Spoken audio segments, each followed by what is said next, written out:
وَإِذَا بَلَغَ الْأَطْفَالُ مِنكُمُ الْحُلُمَ فَلْيَسْتَأْذِنُوا كَمَا اسْتَأْذَنَ الَّذِينَ مِن قَبْلِهِمْ كَذَلِكَ يُبَيِّنُ اللَّهُ لَكُمْ آيَاتِهِ وَاللَّهُ عَلِيمٌ حَكِيمٌ۔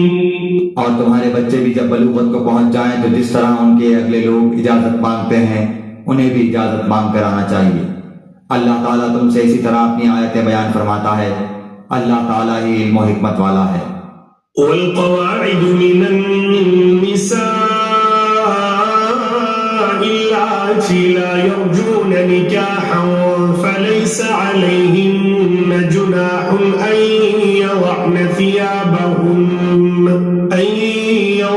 ثِيَابَهُنَّ غَيْرَ مُتَبَرِّجَاتٍ بِزِينَةٍ وَأَن يَسْتَعْفِفْنَ خَيْرٌ لَهُنَّ وَاللَّهُ سَمِيعٌ عَلِيمٌ۔